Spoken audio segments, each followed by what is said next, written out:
Selamat datang di channel Cingte Horor, tempat di mana kamu bisa mendengarkan cerita-cerita horor bukan agar kamu menjadi seorang yang penakut, melainkan agar kamu menjadi orang yang berani menghadapi ketakutan-ketakutanmu.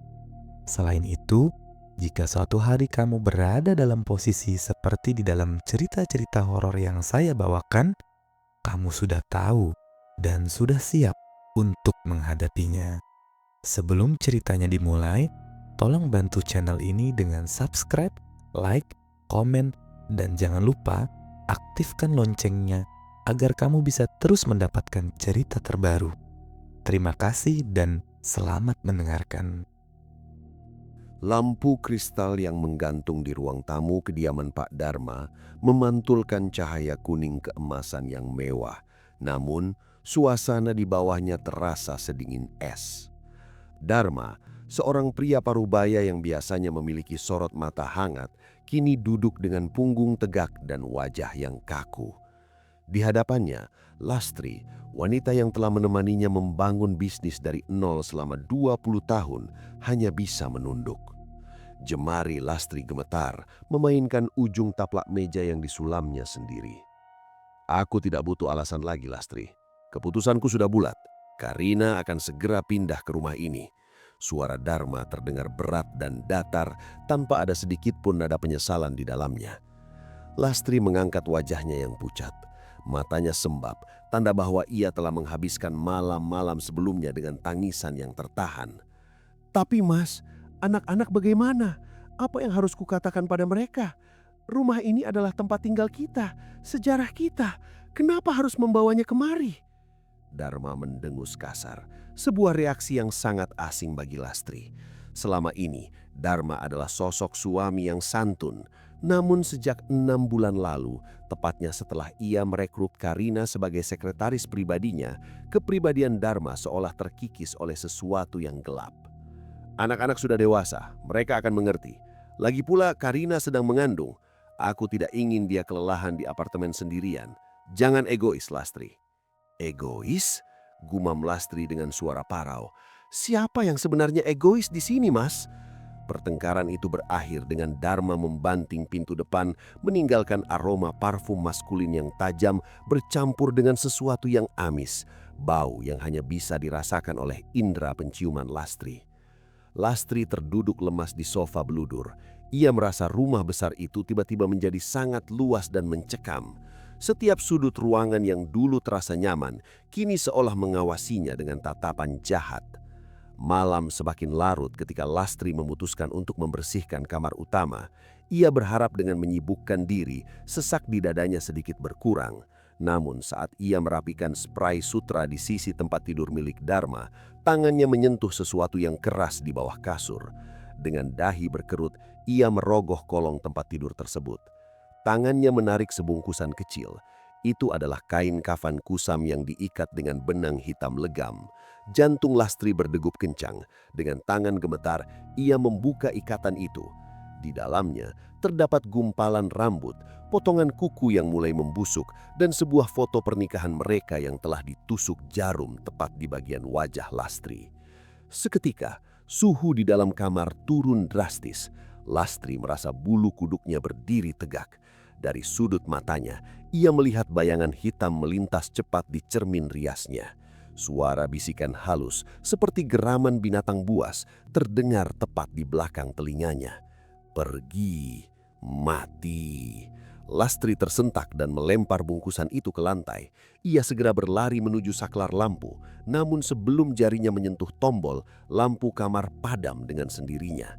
Dalam kegelapan yang pekat, Lastri mendengar suara tawa perempuan yang melengking tinggi, bergema di antara dinding-dinding rumah yang mulai retak oleh kebencian. Mahligai yang ia bangun dengan kasih sayang, kini benar-benar telah runtuh, digantikan oleh kegelapan yang mulai merayap masuk ke setiap celah hidupnya. Di luar, angin malam menderu kencang, seolah menyambut kehadiran tamu tak diundang yang dibawa oleh ambisi seorang istri muda. Di sebuah rumah kontrakan mewah yang terletak di sudut kota yang sepi, Karina duduk bersila di depan sebuah meja kayu rendah. Cahaya lilin merah yang bergoyang-goyang memberikan bayangan panjang yang menari-nari di dinding kamar yang pengap oleh asap kemenyan. Di hadapannya, sebuah cawan tanah liat berisi cairan hitam pekat berbau anyir diletakkan bersandingan dengan foto Pak Dharma yang tampak tersenyum lebar. Karina menatap foto itu bukan dengan cinta, melainkan dengan tatapan penuh nafsu kekuasaan. Baginya, Dharma hanyalah tangga untuk mencapai puncak kemewahan yang selama ini hanya bisa ia impikan dari balik etalase toko-toko mahal. Ia mengusap perutnya yang masih rata, seolah-olah ada nyawa di sana yang menjadi senjata utamanya. Meski sebenarnya itu hanyalah tipu muslihat yang ia susun rapi untuk menjerat hati pria parubaya itu. "Bagaimana, Mbah? Apakah wanita itu sudah mulai merasakan hasilnya?" tanya Karina dengan suara yang tajam, memecah keheningan malam. Di sudut gelap ruangan, seorang lelaki tua dengan punggung bungkuk dan mata yang hanya menyisakan warna putih tertawa kecil. Itulah Mbah Jarot, dukun yang telah membantu Karina memikat Dharma sejak pertemuan mereka. Suara tawa Mbah Jarot terdengar seperti gesekan kayu kering yang sangat tidak enak didengar. "Sabar, Cahayu. Air matanya adalah bensin bagi api yang aku nyalakan. Semakin dia menderita, semakin kuat ikatanmu pada suaminya. Saat ini, dia sedang memeluk kain kafan yang kau tanam di bawah ranjangnya. Ketakutan adalah pintu masuk yang paling lebar bagi peliharaanku," sahut Mbah Jarot sambil menuangkan serbuk abu ke dalam cawan hitam itu. Karina tersenyum puas. Ia membayangkan wajah Lastri yang layu dan ketakutan, sementara dirinya berdiri di samping Dharma sebagai nyonya besar di rumah megah itu. Ia tidak peduli jika harus menggunakan cara-cara kotor. Baginya, moralitas adalah hal mewah yang tidak mampu ia beli saat ia masih hidup dalam kemiskinan. "Aku ingin dia pergi dari rumah itu secepatnya, Mbah.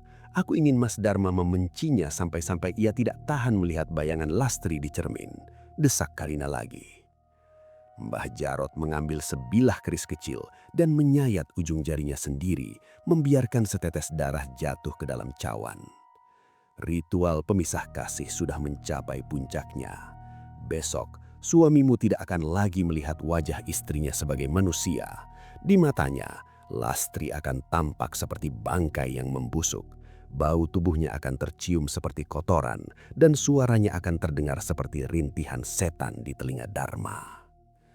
Karina tertawa pelan, sebuah tawa yang terdengar sangat kontras dengan wajah cantiknya yang dipoles riasan mahal. Ia membayangkan kemenangan yang sudah di depan mata. Namun tanpa ia sadari, asap kemenyan di ruangan itu perlahan membentuk sesosok bayangan hitam besar dengan kuku-kuku panjang yang seolah-olah sedang merangkul pundak Karina dari belakang. "Ingat satu hal, Karina," suara Mbah Jarot mendadak berubah menjadi berat dan serak. "Sesuatu yang didapat dengan darah harus dirawat dengan darah pula. Jika kau lalai memberi makan penjagamu, maka dialah yang akan mencari makannya sendiri dari tubuhmu." Karina hanya mengangguk acuh, matanya tepat terpaku pada cairan hitam di dalam cawan. Ia merasa sudah terlalu jauh untuk kembali. Kegelapan telah menjadi bagian dari nafasnya, dan ambisi yang membara telah membutakan nuraninya sepenuhnya.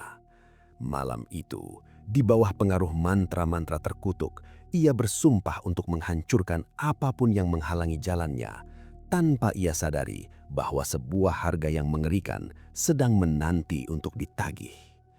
Teror yang ia kirimkan ke rumah Lastri hanyalah permulaan dari badai yang akan menghancurkan segalanya. Keesokan paginya, sinar matahari yang menembus jendela kamar utama tidak lagi membawa kehangatan bagi Pak Dharma. Pria itu terbangun dengan rasa pening yang luar biasa, seolah-olah kepalanya dihantam oleh gada besi yang tak terlihat. Saat ia membuka mata, pemandangan pertama yang ia lihat adalah Lastri yang sedang berdiri di dekat meja rias, mencoba merapikan rambutnya yang mulai kusam karena kurang tidur. Dharma mengucek luatannya berkali-kali, namun setiap kali ia memandang istrinya, penglihatannya berubah menjadi mengerikan. Wajah Lastri yang lembut di matanya tiba-tiba tampak seperti daging busuk yang dipenuhi ulat-ulat kecil yang menggeliat. Kulit istrinya terlihat terkelupas, menyingkapkan otot merah yang berair dan berbau amis yang menusuk hidung. "Mas Dharma sudah bangun. Aku sudah siapkan kopi kesukaanmu di bawah," kata Lastri dengan suara lembut, mencoba memperbaiki hubungan mereka yang retak semalam. Di telinga Dharma, suara itu tidak lagi terdengar seperti suara manusia. Bunyi yang keluar dari mulut Lastri terdengar seperti geraman babi hutan yang sedang sekarat, parau dan sangat menyakitkan telinga. Dharma spontan menutup kedua telinganya dengan bantal dan berteriak keras. "Pergi! Jauhkan wajah busukmu itu dariku!" bentak Dharma dengan wajah memerah karena murka yang tidak masuk akal. Lastri tersentak, air matanya jatuh tanpa sempat ia bendung. "Mas, ada apa denganmu? Ini aku, Lastri, istrimu. Mengapa kau bicara seperti itu?"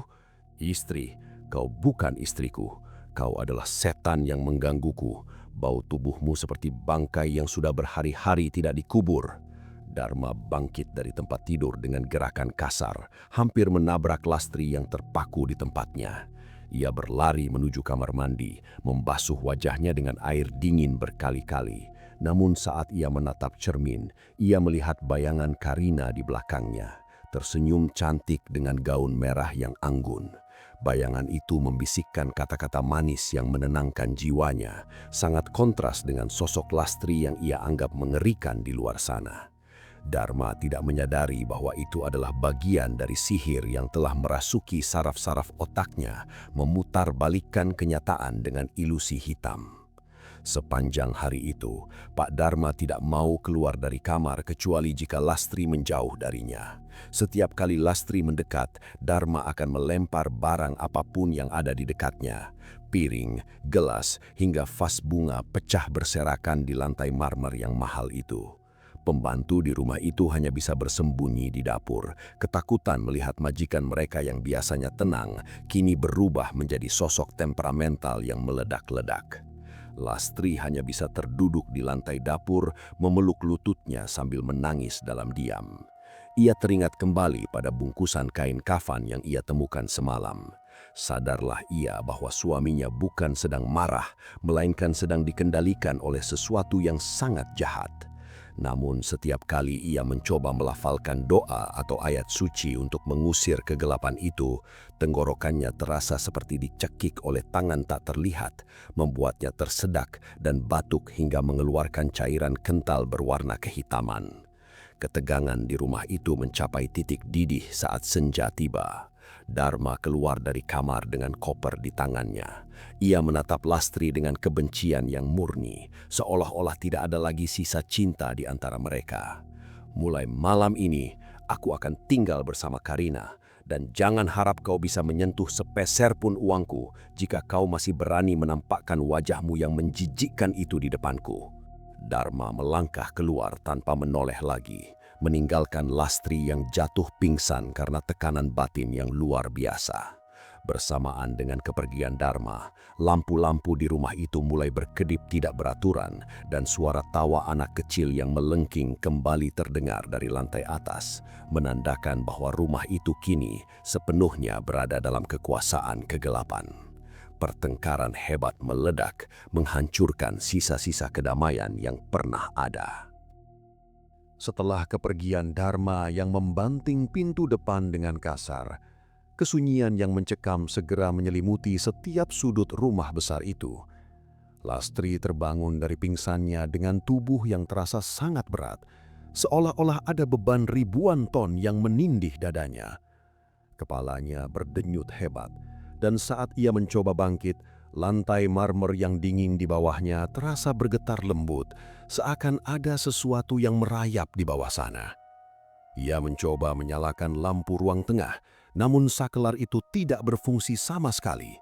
Rumah itu tenggelam dalam kegelapan total, hanya menyisakan cahaya rembulan yang masuk melalui celah gorden, menciptakan bayangan-bayangan panjang yang menyerupai jemari raksasa di dinding. Lastri meraba-raba mencari lilin di laci dapur, namun tangannya justru menyentuh sesuatu yang basah dan lengket. Saat ia mencium aromanya, Bau darah segar menusuk hidungnya, membuat perutnya mual seketika. "Siapa di sana?" bisik Lastri dengan suara gemetar, namun hanya gema suaranya sendiri yang menjawab. Tiba-tiba, dari arah tangga lantai 2, terdengar suara langkah kaki kecil yang berlari pelan. Tap, tap, tap. Suara itu terdengar jelas di tengah kesunyian malam. Lastri mendongak dan di antara jeruji pagar tangga, ia melihat sepasang mata merah menyala yang menatapnya dengan penuh kebencian. Sosok itu kecil, menyerupai anak-anak, namun kulitnya berwarna abu-abu pucat dan kepalanya botak licin dengan urat-urat hitam yang menonjol. Sosok itu menyeringai, menyingkapkan deretan gigi runcing yang tidak beraturan. Lastri mundur ketakutan hingga punggungnya membentur lemari kayu jati. Ia mencoba berteriak, namun suaranya seolah hilang ditelan kegelapan. Ia ingat nasihat ibunya dulu tentang kekuatan doa, maka ia mencoba menggerakkan bibirnya untuk melafalkan ayat suci. Namun setiap kali ia baru memulai satu kata, rasa panas seperti terbakar api menjalar di tenggorokannya. Ia terbatuk-batuk hebat dan dari mulutnya keluar segumpal rambut hitam yang panjang dan bau. "Kau tidak akan selamat, Lastri." Suara itu bukan datang dari luar, melainkan terdengar langsung di dalam kepalanya, serak dan penuh dengan nada ejekan. Teror itu tidak berhenti di situ. Foto-foto keluarga yang tergantung di dinding mulai jatuh satu persatu dan pecah berkeping-keping. Bingkai foto pernikahannya dengan Dharma jatuh tepat di depan kakinya, dan ia melihat wajahnya di foto itu perlahan-lahan menghitam seperti terbakar api yang tak kasat mata. Lastri merasa energinya terkuras habis. Setiap tarikan napasnya terasa sangat berat, seolah-olah ada sesuatu yang sedang menghisap nyawanya secara perlahan. Ia merangkak menuju kamar pembantu di dekat dapur, satu-satunya tempat yang ia rasa sedikit lebih aman karena ukurannya yang kecil. Ia mengunci pintu dengan tangan gemetar dan bersembunyi di balik selimut tipis. Namun di balik pintu kayu itu, ia mendengar suara kuku-kuku tajam yang menggaruk-garuk permukaan kayu mencoba masuk. Suara garukan itu disertai dengan isakan tangis perempuan yang sangat pilu, yang kemudian berubah menjadi tawa melengking yang memekakkan telinga. Lastri menutup telinganya rapat-rapat, memejamkan mata, dan terus memohon perlindungan di dalam hatinya. Ia menyadari bahwa ia bukan lagi sekedar menghadapi kemarahan suaminya, melainkan sedang berperang melawan kekuatan iblis yang dikirim secara sengaja untuk mencabut nyawanya. Namun, perlindungan itu seolah terhalang oleh tembok tebal yang tak kasat mata. Sementara di belahan kota yang lain, Pak Dharma sedang meregang nyawa dalam cara yang berbeda. Di rumah mewah milik Karina, Dharma yang sedang duduk di meja makan tiba-tiba tersedak hebat. Wajahnya yang semula segar mendadak berubah menjadi biru keunguan, sementara matanya melotot seolah-olah ada sesuatu yang mencekik kerongkongannya dari dalam. Karina yang duduk di hadapannya hanya menatap dengan senyum tipis yang tersembunyi di balik cangkir tehnya. Ia berpura-pura panik, berteriak memanggil pelayan, namun tangannya tetap tenang memegang sendok perak. Dharma mencoba memuntahkan sesuatu, namun yang keluar dari mulutnya bukanlah sisa makanan. Dengan suara denting yang mengerikan di atas piring porselen, satu persatu paku berkarat dan potongan kawat berduri keluar dari mulutnya bersama dengan darah hitam yang kental. Mas Dharma, ada apa? Tolong, panggil dokter!" teriak Karina dengan nada sandiwara yang sempurna. Dokter pribadi segera didatangkan malam itu juga. Namun setelah melakukan pemeriksaan menyeluruh, sang dokter hanya bisa menggelengkan kepala dengan wajah penuh kebingungan.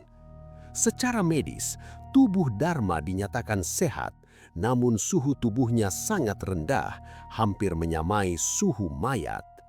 Tidak ada penjelasan ilmiah mengapa seorang pria bisa memuntahkan logam tajam tanpa ada luka robek di kerongkongannya. Saat dokter keluar dari kamar, Karina mendekati Dharma yang masih terbaring lemah dengan nafas yang tersengal-sengal. Ia membisikkan kata-kata beracun tepat di telinga suaminya. "Mas, aku takut. Aku melihat Mbak Lastri pergi ke dukun di desa seberang minggu lalu. Apa mungkin dia yang melakukan ini padamu karena dia tidak rela kita bersama? Dia pasti ingin menghabisimu agar bisa menguasai semua hartamu sendirian." Dharma yang pikirannya sudah dikaburkan oleh sihir Mbah Jarot langsung mempercayai setiap kata yang diucapkan Karina. Rasa sakit di tubuhnya berubah menjadi kebencian yang membara terhadap Lastri. Ia mengepalkan tangannya yang gemetar, bersumpah dalam hati bahwa ia tidak akan membiarkan Lastri menyentuh 1 sen pun dari kekayaannya. Ia merasa dikhianati oleh wanita yang telah menemaninya selama puluhan tahun, tanpa menyadari bahwa ular yang sebenarnya sedang mengelus keningnya dengan penuh kemenangan. Malam itu, kondisi Dharma semakin memburuk. Setiap kali ia mencoba memejamkan mata, ia melihat bayangan Lastri sedang tertawa di atas tumpukan paku-paku berdarah. Racun itu bukan hanya mengalir dalam darahnya secara fisik, tetapi juga telah meracuni jiwanya hingga ke akar-akar terdalam. Sementara itu, di rumah tua, Lastri masih meringkuk di kamar pembantu, tidak menyadari bahwa tuduhan keji sedang diarahkan kepadanya, mengunci nasibnya dalam skenario maut yang dirancang dengan sangat rapi oleh istri muda yang haus harta itu.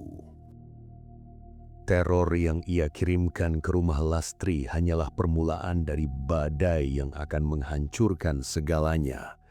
Di kamar pembantu yang sempit, Lastri merasakan tubuhnya semakin mendingin, seolah-olah nyawanya perlahan ditarik keluar melalui ujung-ujung jarinya. Di tengah keputusasaan itu, sebuah ketukan pelan terdengar di pintu belakang rumah. Bukan ketukan kasar seperti makhluk-makhluk yang menerornya, melainkan ketukan yang berirama dan penuh wibawa. "Mbak Lastri, buka pintunya. Ini Pandu." Suara itu terdengar tenang namun tegas. Dengan sisa tenaga yang ada, Lastri merangkak dan membuka kunci pintu. Di sana berdiri Mas Pandu, sepupu jauhnya yang dikenal memiliki pemahaman spiritual yang dalam. Pandu segera melangkah masuk, wajahnya mengeras saat melihat kepulan asap hitam yang menyelimuti langit-langit rumah. Tanpa membuang waktu, ia memegang dahi Lastri dan mulai membacakan untaian doa yang membuat udara di sekitar mereka bergetar hebat. "Astaghfirullah, ini bukan sekedar guna-guna biasa, Mbak. Ini adalah sumpah berdarah," bisik Pandu setelah Lastri memuntahkan cairan hitam yang tersisa di kerongkongannya. Wanita itu tidak hanya ingin Mas Dharma, dia ingin menghapus keberadaanmu dan anak-anakmu dari muka bumi ini. Rumah ini sudah dipagari oleh ilmu hitam yang menyesatkan logika siapapun yang masuk. Lastri menangis terseduh-seduh, menceritakan bagaimana Dharma menuduhnya sebagai pelaku santet. Pandu mendengarkan dengan seksama sambil menebar garam kasar yang telah didoakan ke sekeliling ruangan. Seketika terdengar jeritan melengking dari arah ruang tengah, seolah-olah ada sesuatu yang terbakar oleh garam tersebut. "Kita tidak punya banyak waktu, Mbak. Mas Dharma sedang sekarat karena ulahnya sendiri, tapi dia pikir itu ulahmu. Jika kita tidak memutus buhul sihir ini sekarang, nyawa Mas Dharma akan diambil sebagai tumbal terakhir untuk mengukuhkan kekayaan wanita itu." Mata Lastri yang semula layu kini memancarkan binar keberanian. Rasa cintanya pada anak-anaknya dan sisa pengabdiannya pada Dharma membangkitkan kekuatannya yang selama ini terpendam. Dia menyadari bahwa menangis tidak akan menghentikan iblis. Dia harus berdiri, melawan, dan merebut kembali apa yang telah dirampas secara jahat. Di sana Pandu memberikan seuntai tasbih kayu dan sebuah botol kecil berisi air doa. "Basuh wajahmu dan bersuci, kita akan melakukan pembersihan besar-besaran malam ini. Jangan takut pada apapun yang kau lihat, karena mereka hanyalah bayangan yang takut pada cahaya kebenaran." Lastri mengangguk mantap. Dia bangkit berdiri, mengabaikan rasa sakit di sekujur tubuhnya. Titik balik itu telah tiba. Sang ibu yang tertindas kini siap menjadi tameng bagi keluarganya. Di tengah kegelapan yang pekat, sebuah perlawanan spiritual mulai berkobar, menantang kegelapan yang telah lama merajalela di rumah itu. Di tempat persembunyiannya yang terpencil, Mbah Jarot mendadak tersentak dari meditasinya. Ia merasakan getaran hebat pada cawan hitam di hadapannya. Cairan di dalamnya bergolak, mengeluarkan uap panas yang berbau busuk, seolah-olah ada tangan-tangan gaib yang sedang mencoba memecahkannya dari jauh. Ada yang mencoba memutus ikatan ini, geram Mbah Jarot dengan suara serak yang mengerikan. Karina yang berada di sampingnya langsung berdiri dengan wajah pucat. "Apa maksudmu, Mbah? Bukankah kau bilang Lastri sudah tidak berdaya? Siapa yang berani mencampuri urusan kita?" Mbah Jarot menatap Karina dengan mata putihnya yang kosong, membuat bulu kudut wanita itu berdiri. Ada pagar cahaya yang mulai menguat di rumah itu. Seseorang yang mengerti rahasia langit sedang membantu istrimu. Jika kau ingin rencanamu tetap berjalan dan harta Dharma jatuh ke tanganmu secara utuh, kau harus memberikan tumbal yang lebih berat. Setan tidak bekerja secara gratis jika musuhnya mulai melawan. Karina menggenggam tinjunya. Kegilaan akan kekayaan sudah merasuki seluruh akal sehatnya. "Apapun, Mbah, berikan apapun yang diminta oleh jin itu. Aku tidak mau kembali hidup melarat. Aku tidak mau membiarkan Lastri menang." Mbah Jarot mengambil sebilah keris tua yang dibungkus kain kuning. Ia menyuruh Karina untuk mendekat dan mengulurkan telapak tangannya. "Perjanjian ini adalah perjanjian nyawa. Setiap hari yang kau lalui dengan kekayaan Dharma, kau harus menyerahkan sebagian dari umurmu sendiri. Kecantikanmu akan memudar lebih cepat dari manusia biasa, dan setiap malam Jumat Kliwon, kau harus memberi makan penjagamu dengan darah ayam cemani yang disembelih di atas foto orang yang kau benci." Tanpa ragu sedikit pun, Karina membiarkan telapak tangannya disayat oleh keris tersebut. Darahnya menetes, menyatu dengan cairan hitam di dalam cawan. Seketika ruangan itu bergetar hebat. Suara tawa iblis terdengar menggema, menyambut kesepakatan baru yang jauh lebih gelap dari sebelumnya. Karina merasakan hawa dingin yang luar biasa merambat masuk ke dalam sumsum tulangnya. Sebuah tanda bahwa ia bukan lagi pemilik jiwanya sendiri. "Sekarang pergilah ke rumah itu. Bawa surat pengalihan harta ini. Paksa Dharma menandatanganinya sebelum matahari terbit. Roh penjagaku akan menemanimu untuk memastikan tidak ada satupun doa yang bisa menembus dinding kamar Dharma malam ini." Karina melangkah keluar dengan tatapan mata yang kosong namun penuh dendam. Atmosfer di sekitarnya berubah menjadi mencekam. Bau kemenyan merebak di setiap sudut ruangan yang ia lalui. Ia tidak lagi peduli pada rasa kemanusiaan. Di bawah sinar bulan yang tertutup awan hitam, ia melaju menuju rumah Dharma untuk menyelesaikan apa yang telah ia mulai, tanpa menyadari bahwa maut sedang mengintai di balik bayang-bayangnya sendiri. Suasana rumah menjadi sangat mencekam, bau kemenyan merebak di setiap sudut ruangan. Di dalam kamar utama yang terkunci rapat, Karina berdiri di samping tempat tidur Dharma yang terengah-engah.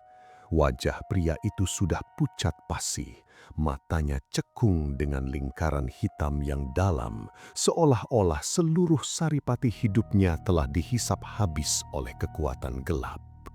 Di tangan Karina, selembar kertas pengalihan seluruh aset perusahaan dan harta kekayaan sudah siap untuk ditandatangani.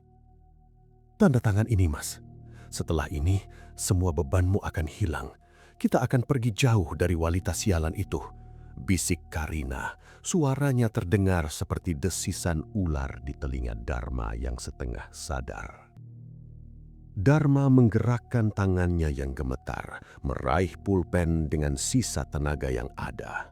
Namun, tepat saat ujung pena menyentuh kertas, sebuah ledakan energi menghantam pintu kamar hingga terbuka lebar.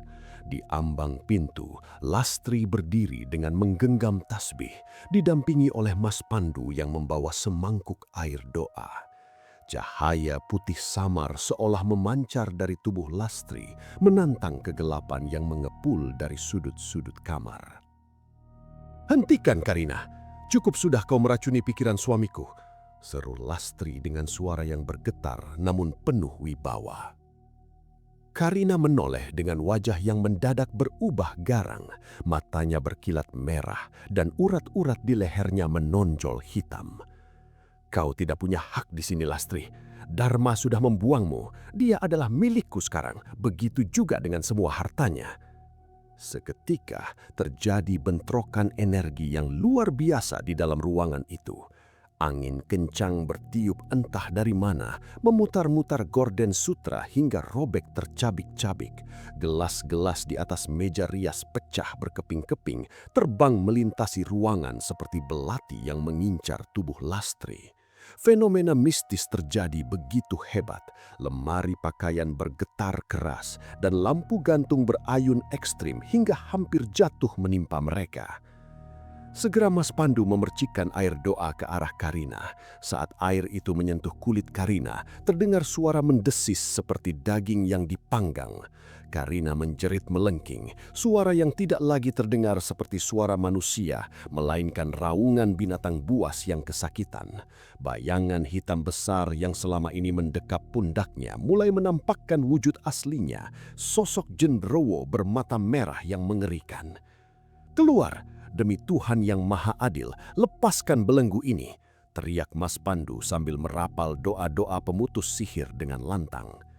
Dharma yang tadinya linglung mendadak tersedak hebat.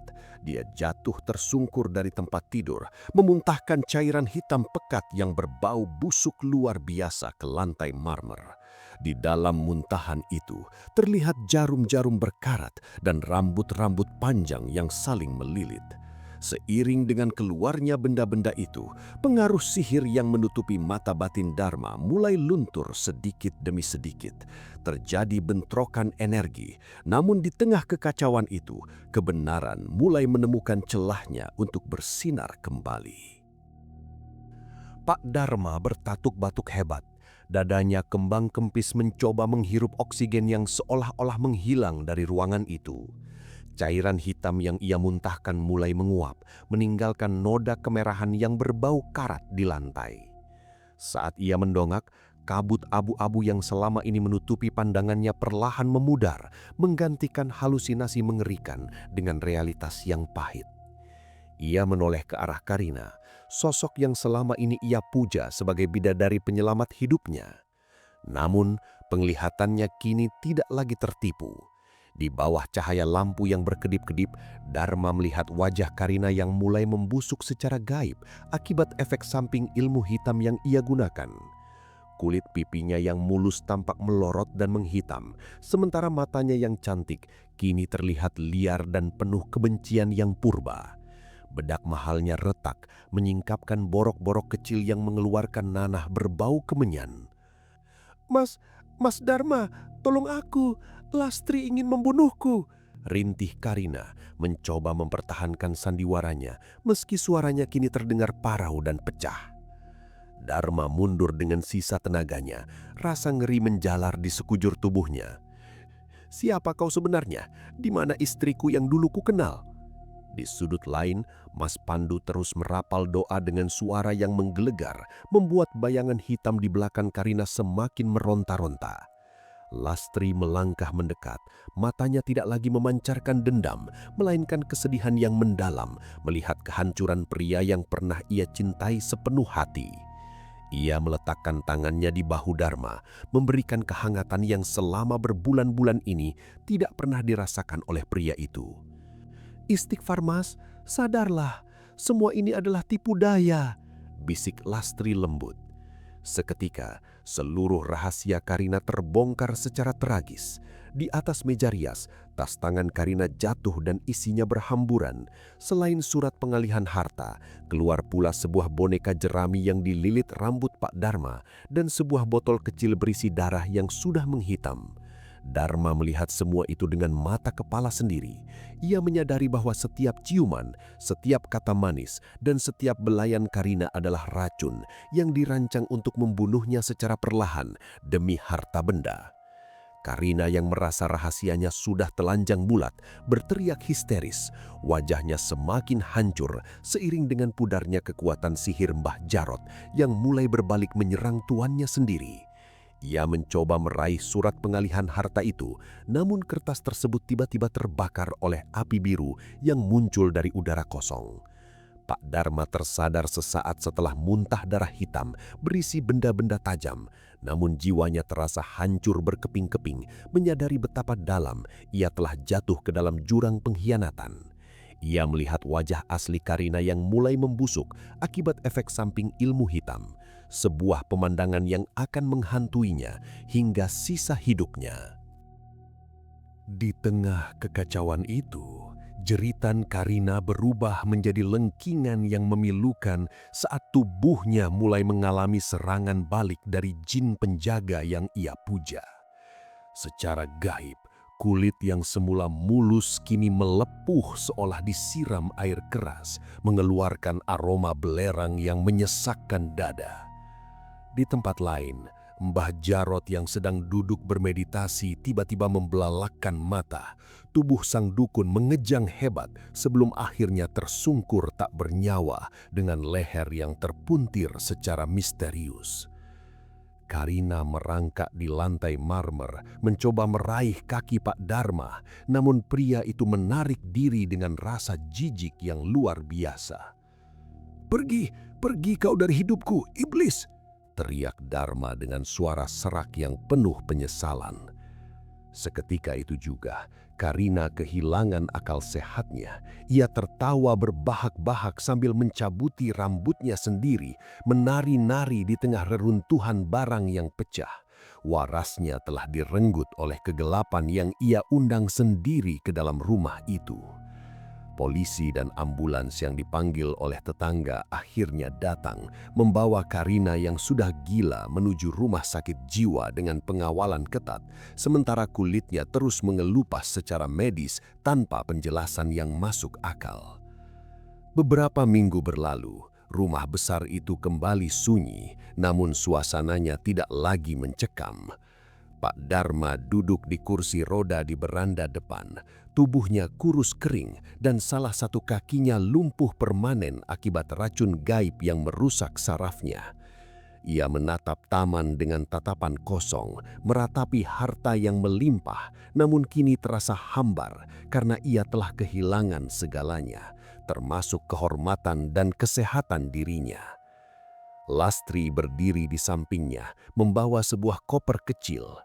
Ia telah memaafkan Dharma, namun luka di hatinya terlalu dalam untuk sekadar dijahit kembali dengan kata maaf. "Aku sudah memastikan semua kebutuhanmu terpenuhi melalui pengacara, Mas.